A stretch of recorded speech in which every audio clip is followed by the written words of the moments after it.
Šodien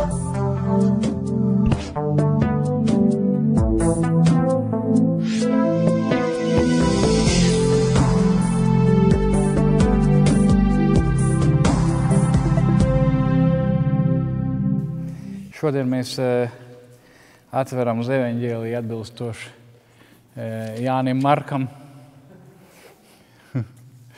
Jā, 9. nodaļa, 1-7. Garām iedams viņš, Jēzus, ieraudzīja cilvēku, kas bija akls kopš dzimšanas.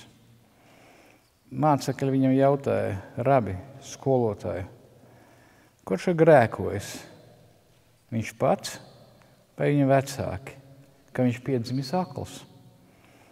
Jēzus atbildēja: ne šis ir grēkojis, ne viņa vecāki, bet tas ir tādēļ, lai viņā atklātos Dieva darbi.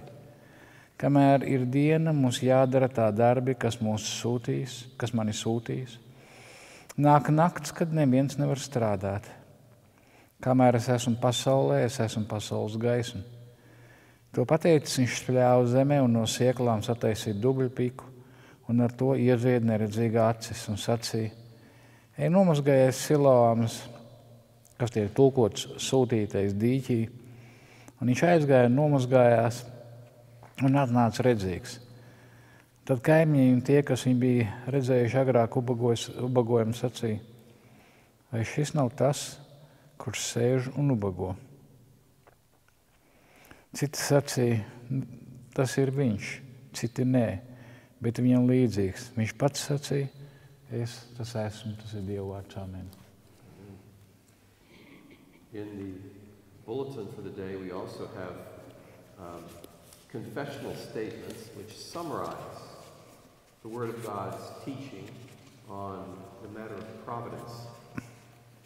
Un šeit mums arī iekšā ir iedrukāts no ticības apliecības par providenci, kas apvieno tātad mācību par providences darbiem.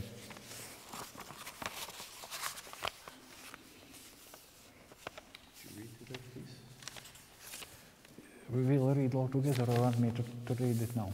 What's best? After we will read together. Okay. Yeah.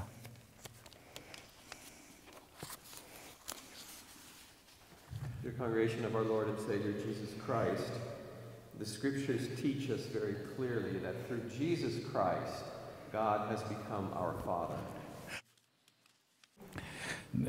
Mīļā Dieva draudze, mums tiek raksts mums skaidri parāda, ka caur Kristu Jēzu Dievs ir kļuvis par mūsu tēvu. The God who is our Father is the God who created everything out of nothing and still preserves everything in His providence. Un Dievs, kas ir tēvs, ir radījis visu no nekā, un tāpat laikā savā providencē uztur visu. And this afternoon we want to focus on the scriptural teaching about providence. Un šajā rītā mēs palūkosimies rakstu vietās, kas runā par providenci. In my tradition, we confess what the Word of God teaches through the Heidelberg Catechism.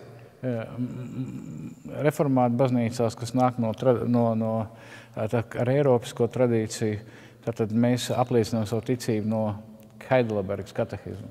And the Heidelberg Catechism in Lord's Day 10 invites us to think of God's providence as what God does with His hands. Un tāpat kā Vestminsteras ticības apliecība, arī Heidelbergas ticības apliecība uzaicina ticīgos padomāt, ko Dievs ir radījis ar savām rokām.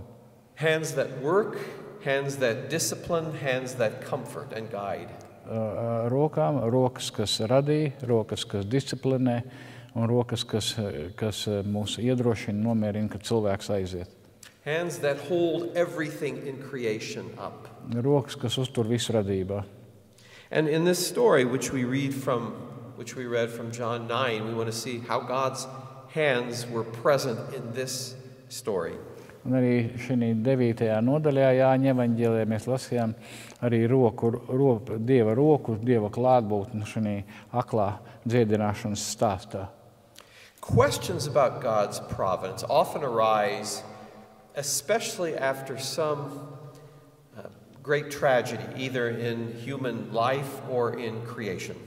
Parasti jautājumi par Dievu providenci vai par Dievu labestību mums rodas tad, kad mums rodas kādas problēmas, kādas sāpes vai kādi pārbaudījumi.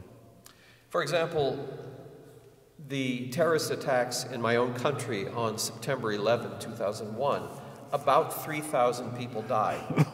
Piemēram, musulmaņu teroristu uzbrukumu 2011. gadā, kad viņi uzbruka šiem, atcerieties, viņu torņiem Ņujorkā, kad 3,000 cilvēku nomira. And maybe many of you remember the horrible earthquake and then the tsunami on the day after Christmas, 2004. Varbūt jūs atcerieties šo briesmīgo tsunami un zemestrīci pēc 2004. gada. About 250,000 people died. Apmēram 250,000 cilvēku nomira. Or the earthquake and tsunami that happened off the coast of Japan in 2011. 2011. gadā tsunami un zemestrīce Japānas krastos. The question that comes up is this: where was God in all these events? Parasti jautājums ir, bet kur tad ir Dievs, kad šāds ļaunums notiek? Why would God allow such horrible things to happen to so many people and so many people die? Un kāpēc Dievs pieļauj tādas lietas, ka tik daudz cilvēki nomirst?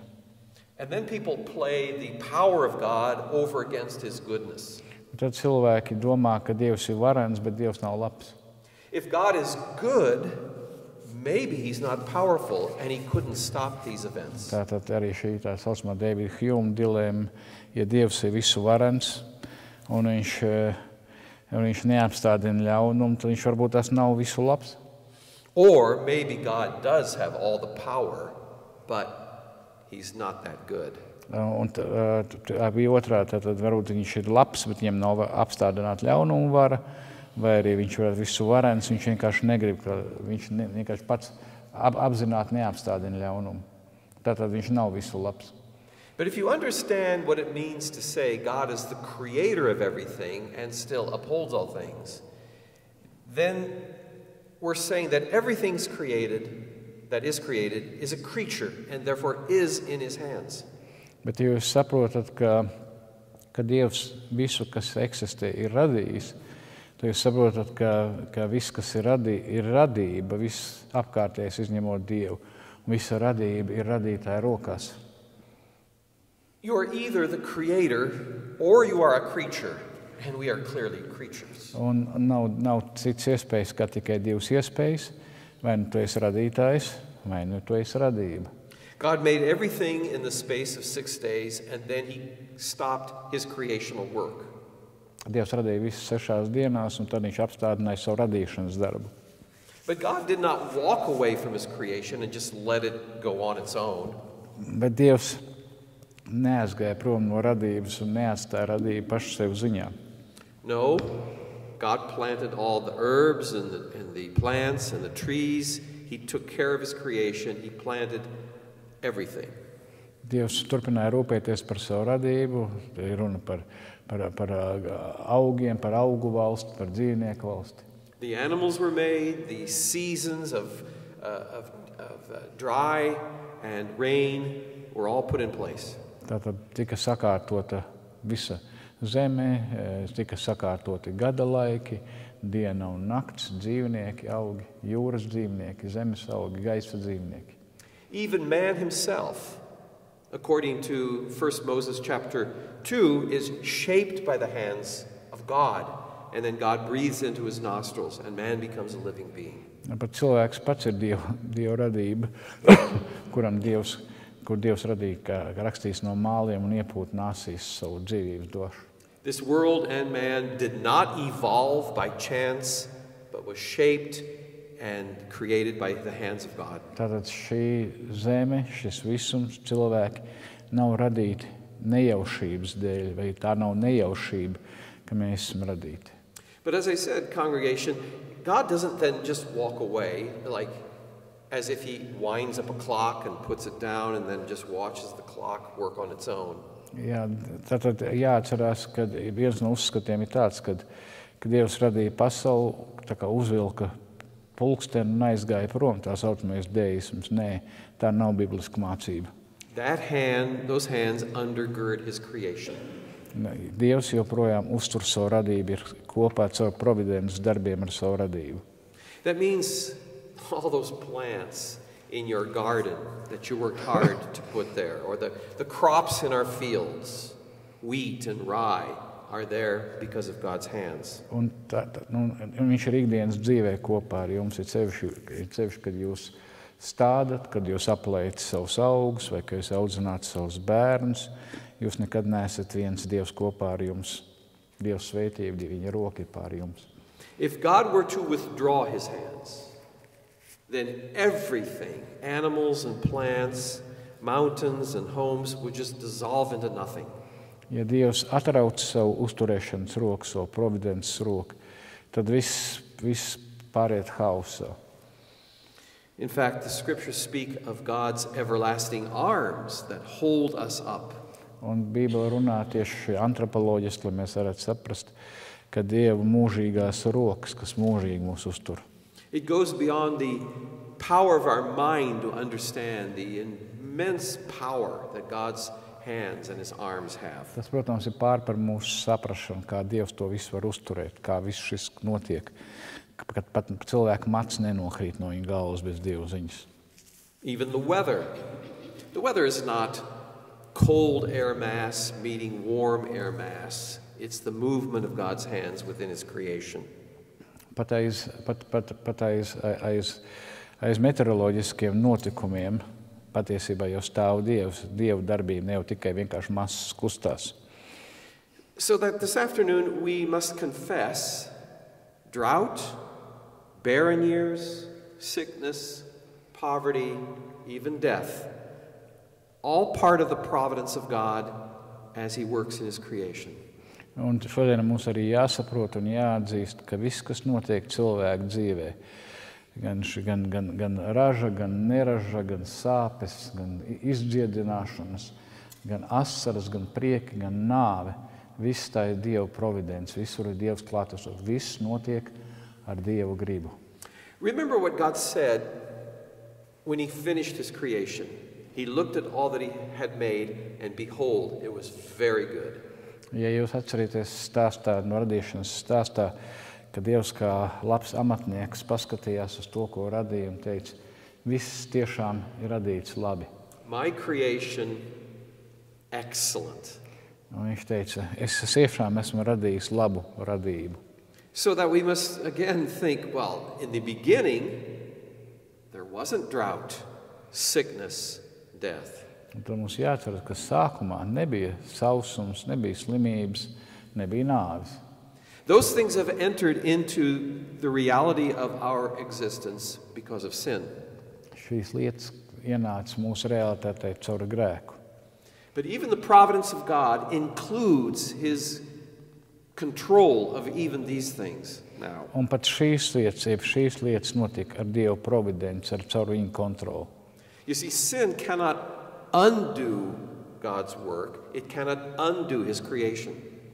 Te ir tā lieta, ka grēks nevar padarīt neesošu Dievu radību, Dievu darbu. But it brings into reality spoilage, rottenness, damage. Bet ienes realitātei šīs sāpes, šo sajukumu, šo sabrukumu, šo sapulumu, šo bojājumu. Now think for a moment. If drought, sickness, accidents, and death had a power in and of themselves, I would be afraid to leave this building this afternoon. Padomājiet, ja šīm visām sliktām lietām, sāpēm, nāvei, sausumam, nelēmas gadījumiem būtu pašiem par sevi spēks, viņi notiktu haotiski, nejauši. Es baidītos atstāt arī šo telpu, arī baidītos palikt patiesībā šim telpā. Does Yahweh have power over just certain areas of this world, and then beyond that, he's pretty helpless? Tātad jautājums, vai Jahvem tātad vara, kā agrāk uzskatīja, par konkrētu teritoriju vara dieviem, un citā teritorijā viņam nav vara? As I said, if God is not in control outside of this place, I would be afraid to leave. Un kā viņš arī teica, ka ja Dievs nekontrolētu arī to, kas notiek ārpus šīs celtnes, šī nama, viņš baidītos tiešām iziet ārā uz ielas. So that even what we perceive to be bad and miserable is still in the control of his hands. Un tas paradoksāli var neliktos pat arī tas, ko mēs uzskatām par sliktām lietām, patiesībā ir Dieva kontrolē. It's like this, if I may illustrate. Imagine a child who is on the lap of his father. Iedomājieties bērnu, kas ir tēvam klēpī. Now, sometimes a young child might slap his father in the face. Kādreiz gadās, ka bērni, kas saka, iesits pa seju tētim. Now, your children Eiropas kultūrā, vai ne? Your children would never do that. No, I've said it in Western culture, not in Eastern. But what does the father do? He doesn't throw his child down. Protams, ka, ja bērns uzvedās tā, tēvs taču viņu nenomet zemē no visas spēka, vai ne? He holds the child up. Viņš joprojām uztur savu bērnu. Even when the child is misbehaving, it's still his child. Kaut arī bērns neuzvedās labi, viņš vienalga viņa bērns. When we sin against God, we are still his creatures. Pat tad, kad mēs grēkojam pret Dievu, mēs joprojām esam viņa radības. The fact that God would take care of a good creation, that's understandable. Tas, ja Dievs gādātu par labu radību, tas būtu tā kā mums saprotams. But the fact that God upholds a creation where we are sinners, that's amazing. Un, protams, mums ir grūti saprast to, ka viņš joprojām uztur radību, kas ir grēcinieki. There you see already the outlines of his grace, the outlines of his love in this world. Un šī pat grēcinieku uzturēšanā jūs redzat atspīdumu no viņa žēlstības un labestības. So yes, sin has brought very specific troubles into this world. Jā, grēks ir ienesis īpašas problēmas, grūtības šī pasaulē. But some people conclude that specific problems and injuries are the result of very specific sins. Un ir cilvēki, kas domā, ka kaut kādas problēmas, kaut kādas slimības vai ievainojumi ir kaut kāda konkrēta nodarījuma vai grēka rezultāts. Now that may be true in some instances. Protams, ir gadījumi, ka tā ir patiesība. But remember what Jesus asked his disciples. Were those people upon whom the Tower of Siloam fell more sinful than others? Atcerieties, kad Siloam, tur bija notikums, kad Jēzum pastāstīja, ka Siloams tornis uzgāzās cilvēkiem un nosita daudz cilvēkus. Tad jautāja, vai tie, kam viņš uzgāzās, bija daudz grēcīgāk par pārējiem? Were those Galilean pilgrims that were killed by Roman authorities more sinful than others? Vai tie galiliešu svētceļnieki bija daudz grēcīgāk, kurus nogalināja romieši par citiem, vai ne? And Jesus says, no. But unless you repent, you will die likewise. Jēzus teica, nē, bet ja jūs neatgriežaties no grēkiem, jūs nomirsiet līdzīgi. Sometimes people simply forget the activity of God's hands, which we can't see, but the activity of his hands in this creation. Kādreiz cilvēki neredz Dieva aktivitāti šajā radībā. Think of what was happening here in John chapter 9. Paskatieties šeit, ka mēs runājam 9. nodaļā Jāņa evaņģēlijā. Jesus has been in the temple where some Jews almost stoned him. Jēzus patās bija templī, kur kādi no jūdiem lika gandrīz viņu nomētāt ar akmeņiem. They walk out and they see a man who has, we would say, congenital blindness. He was blind from birth. Un viņi ieraudzīja cilvēku vīrieti, kurš bija akls no dzimšanas. Put yourself in his place for a moment if you can. Iedomāsimies, ja jūs varat ielieciet sevi šī no dzimšanas aklā cilvēka vietā. This man had never seen a glorious sunset of red and yellow and pink. Šis cilvēks nekad nav redzējis saules lēkt vai saules rietu. He had never seen his parents, their faces, their smiles, their love. Viņš nekad nav redzējis savu vecāku mīlestības pilnās sejas, ne smaidus. He sits right outside of the temple, but he has never seen the temple or the people who worship there. Viņš sēž turpat blakus templim, bet nekad nav redzējis templi, nekad nav redzējis cilvēku, kas iet pielūgt šajā templī. He's never seen people, fields, grass, dogs. He's never seen anything. Viņš nekad nav redzējis no tā, kas mums visiem patiesībā ir ļoti dārgs. Un ko mēs saprotam tikai tad, kad mums ir jāiet prom no šīs pasaules. Shall we say that God's hands covered his eyes? Un vai mums var teikt, ka Dieva roka bija apsegusi viņa acis? Plus, verse 8 tells us that he was a beggar. Protams, 8. pants jau saka, ka viņš bija ubaks. And that's understandable, because without eyesight, what could he do for a living? Un tanī laikā neredzīgs cilvēks neko nevarēja savādāk darīt, kā tikai ubagot, vai savādāk nopelnīt. For this man, God's providence meant barrenness, sickness, poverty. Nu, šim cilvēkam Dieva providence nozīmēja tātad, ka viņam nebūs bērni, nabadzība un slimības. Every day, hoping some people would give him something so he could eat and live. Katru dienu viņš cerēja, ka kāds cilvēks atmetīs kādu grastu, lai viņam būtu ko ēst un ko dzert, un varbūt arī kur pārgulēt, samaksāt par naktsmājām. This man did not know what nice clothes were, owning his own home. He had no car, no color TV, no computer. Šim cilvēkam nebija kompjuters, nebija televizors, nebija Mercedes-Benz, protams, vai Ferrari, kā nu kuram mums te ir, vai ne? Man liekas, smējos, un tā tālāk. He never went away on vacation. Viņš nekad nebrauc atvaļinājumā. God's hands kept all of those things away from him.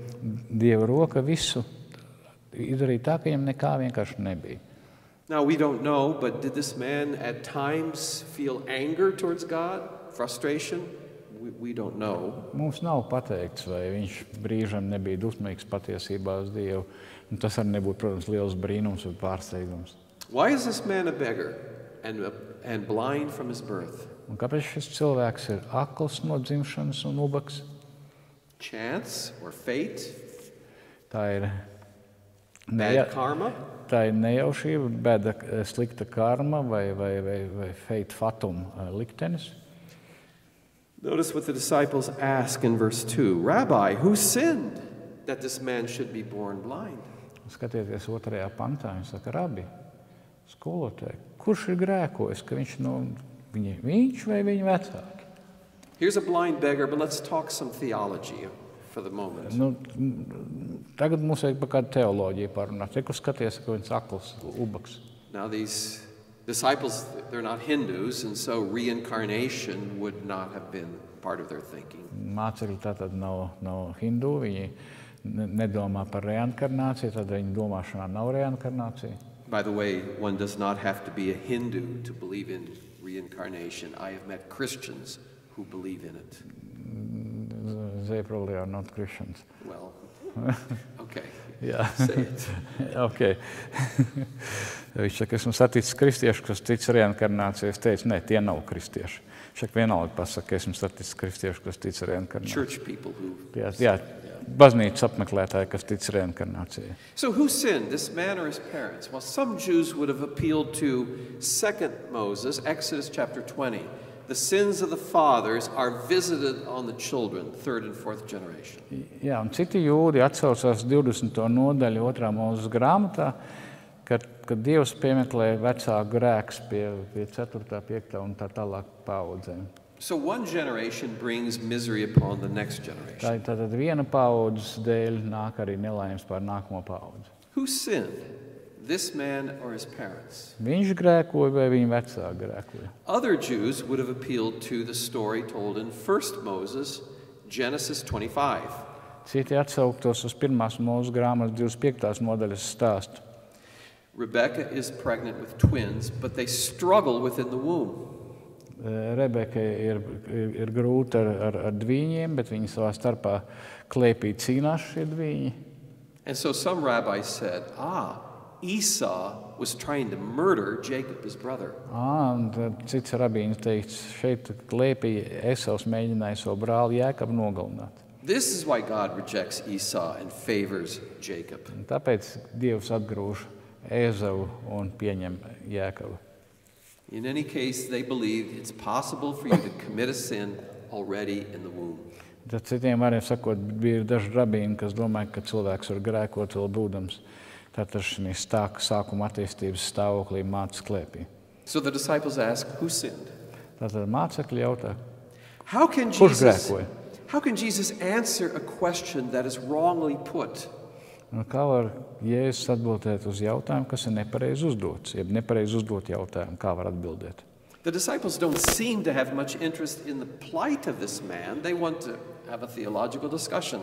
Un izskatās, ka mācekļiem nepārāk uztrauc šī cilvēka dzīve, vai kas arī notiek, bet viņi grib runāt, viņi grib iesaistīties teoloģiskā diskusijā. They are forgetting the providence of God. Viņi ir aizmirsuši Dieva providenci. Think of Psalm 104, how God takes care of his entire creation. Kā mēs lasījām 104. psalmā, kā Dievs gādā par visu radību. God set the earth on its foundation so that it will never be moved. Dievs nolika visu zemi uz pamatiem, lai tā nekad nevarētu sakustināties tādā nozīmē, ka satricināt. Yahweh causes the water to gush in the valleys. Jahve tātad dara tā, lai no zemes pievilkšanas spēks un no kalniem uz ielējām iet ūdens. Yahweh causes the grass to grow in the mountains. Jahves dēļ kalnos un arī citur aug zāle. O Lord, how manifold are your works. Your wisdom has created all of them. Cik brīnišķīgi, kungs, ir tavu darbu, tu esi radījis visu to savā gudrībā. Who is that psalmist talking about? Our Father in heaven. Salmists šeit runā par mūsu tēvu debesīs. When his hands move, creatures move. When his hands hold them back, we stop. Kad Dieva roka kustās, tad mēs kustamies. Kad Dieva roka apstājas, mēs apstājamies. You see, the congregation, the beauty of the biblical teaching on providence is that it expands our understanding of reality. Un providences brīnišķīgā mācības nozīme tajā, ka tā paplašina mūsu sapratni par realitāti. How God, with his hands in wisdom, causes everything to work together. Kā Dievs savā gudrībā ir par iemeslu tam, ka viss sadarbojas kopā labi. Because God has his plans that are much bigger than our little corners. Viss notiek atbilstoši Dieva plānam un plašāk nekā mēs spējam pat iedomāties. The teaching on providence helps us it reminds us that God is at work in all the small details as well as the large things in life. Providences mācība mums atgādina, ka Dievs iesaistīts gan dzīves lielajos jautājumos, gan ikdienas sīkumos. Of course, so much of life is out of our control. Protams, ļoti daudz, kas dzīvē nav mūsu kontrolē. But that doesn't mean those things are uncontrolled. Tas nenozīmē, ka šīs lietas nav kontrolētas, ja kāds viņas nekontrolē. Your life and my life are part of a grand and glorious picture that is under the wisdom and control of God. Tava un man dzīve ir kopējā bildē, par kuru ir Dievs. This puts the story in John 9 in a much different perspective. Un, ja mēs skatāmies tā, tad mēs ar 9. nodaļu, uz 9. nodaļu mēs skatāmies pilnīgi citām acīm. Because to the disciples' question, who sinned, Jesus responds, no one sinned. Un kad mācekļi jautāja, bet kurš tad ir grēkojis, kas saka, katrai kļūdai ir adrese pareizi? Jēzus saka, nē, neviens nav grēkojis. Now, Jesus is not saying this man is free from all sin. He's not saying that. Viņš nesaka, ka šis cilvēks nav grēcinieks. He's saying that this man in this situation is there not because he or his parents sinned in a specific way. Citiem varam sakot, Jēzus saka, ka kaut kādā priekšā šaubā viņš ir grēcinieks, bet šī brīdī, šī situācijā, kādā viņš piedzima, viņš ir šeit nevis tāpēc, ka viņš vai viņa vecāki būtu grēkojuši. He's responding directly to the disciples' question. Viņš tieši atbild uz mācekļu jautājumiem. You know of people who in their business, they work very hard, they work very carefully, and still sales lag, and they have to lay people off. Ja esat uzņēmēji, jūs esat piedzīvojuši, jūs strādājat smagi, smagas stundas, viss ir izdomāts, jums produkts tiešām ir labs, un vienalga pārdošana, sale neiet, jūs esat spiest atlaist cilvēkus. Then there are other people who they're a little bit careless, they're not giving attention to details, and things go well. Bet gadās arī, kad ir cilvēki, ka tas produkts tāds šabī patiesībā, viņi varbūt tas paši nav tik skrupulozi, un tomēr viņiem neskāpēc ir aizgājis. But when you remember and believe that your life is in the hands of God, when things go badly, we learn to be patient. Bet tad, ja mēs saprotam, ka pat tad, kad mums ir slikti, mēs esam Dieva rokās, tad mēs mācāmies būt pacietīgi. But that is not easy. Bet, protams, tas nav viegli. How do you tell a person suffering from arthritis and in great pain to be patient? Kā jūs cilvēkam, kas dzīvos pamatīgās sāpēs pastāvīgi, lai viņš esi pacietīgs? Patience doesn't deny the pain. Pacienti jau nenoraida, jeb nenoliedz, ka viņiem sāp. It admits the pain, but it reminds us that we are still in the hands of God for His great purposes. Tad pacietība, pacietība jau nenoraida, ka mums ir sāpes, bet pacietība mums liek saprast, ka mēs esam Dieva rokās un palīdz tādā veidā paciest. Patience is a gift of the Spirit, is a fruit of the Spirit. Un pacietība ir Dieva dāvana, Dieva svētā gara dāvana, Dieva augurs, Dieva gara augurs. And for those people for whom everything goes well, are they thankful? Un tālāk jautājums ir cilvēki, kam iet labi, un jautājums, vai šie cilvēki ir pateicīgi. You remember those times in school, the students who hardly ever studied and they're always getting good grades. Jūs varat atcerēties kādus skolā, kas varbūt nepārāk cītīgi mācījās un neskāpēc viņiem dabūja labas atzīmes. Are they thankful? Vai viņi ir pateicīgi? Or are they proud for getting God? Vai viņi paliek lepni un aizmirst Dievu? Brothers and sisters, what does Jesus do? This man's situation is because it will be an occasion to reveal the glory of God. Konkrēti šī gadījumā ar šo cilvēku ir noticis šī situācija, lai caur viņu parādītos Dievu godību. Jesus uses his spit to create mud. He washes and he sees. His eyes are opened. Un Jēzus tātad, ja mēs redzam, tur tā manipulācija pagalam jocīga, tur ir zeme, spļāviens, mazgāšanās upē, cilvēks redz. So that God would receive the glory. Kāpēc? Lai Dievs tiktu pagodināts. Brothers and sisters, someday all of God's children will see perfectly. Brāļi un māsas, kādu dienu visi Dieva bērni redzēs perfekti. Someday all of God's children will walk in strength. Kādu dienu visi Dieva bērni staigās stipri.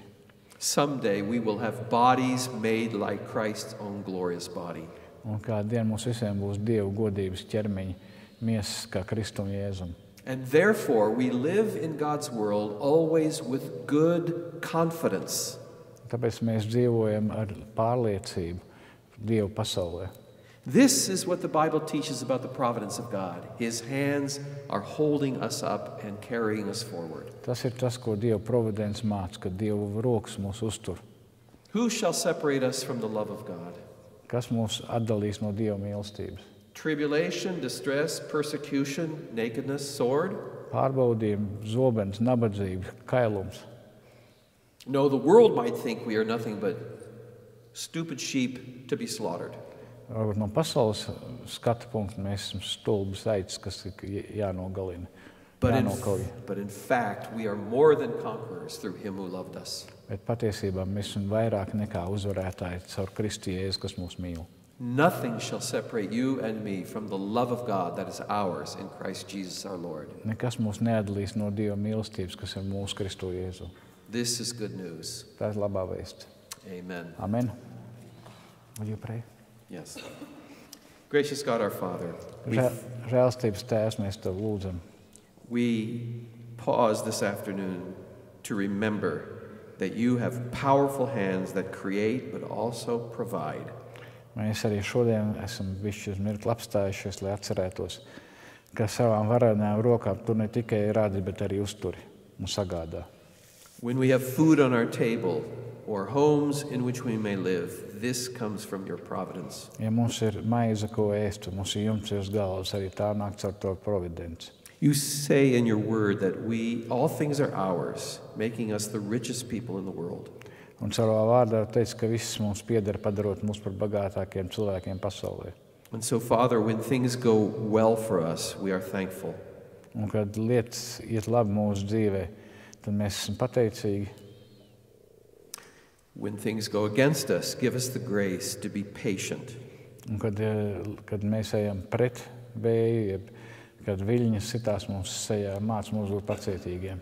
But Lord, always give us good confidence in your faithful care for us. Bet Dievs dod mums šo pārliecību un uzticību Tev, ka Tu rūpējies par mums. And this we pray through Jesus Christ our Lord. Amen. Un to mēs lūdzam caur Kristu Jēzu mūsu kungu. Amen. Thank you.